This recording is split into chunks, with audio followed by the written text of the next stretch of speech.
കായംകുളം നഗരസഭയിൽ ഭരണമാറ്റത്തെ തുടർന്ന് വിവാദമായ പല ഫയലുകളും കടത്തിക്കൊണ്ടുപോകുവാനോ നശിപ്പിക്കുവാനോ സാധ്യതയുണ്ടെന്ന് താൻ നഗരസഭാ സെക്രട്ടറിയെ അറിയിച്ചതാണെന്ന് DCC ജനറൽ സെക്രട്ടറിയും മുൻ മുനിസിപ്പൽ കൗൺസിലറുമായ AP ഷാജഹാൻ പറഞ്ഞു. കായംകുളം നഗരസഭാ ഓഫീസിൽ രാത്രിയിൽ അജ്ഞാതരുടെ ഫയൽ പരിശോധന നടന്നതായി കണ്ടെത്തിയ സാഹചര്യത്തിൽ ശക്തമായ നിയമ നടപടികൾ സ്വീകരിക്കണമെന്ന് ഷാജഹാൻ ആവശ്യപ്പെട്ടു.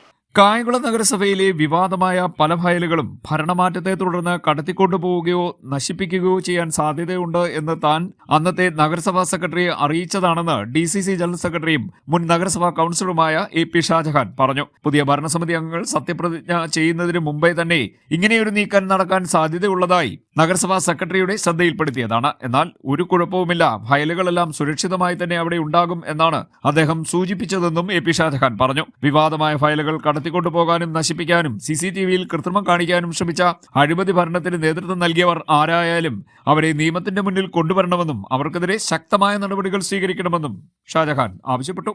CDNet news, Kayamkulam.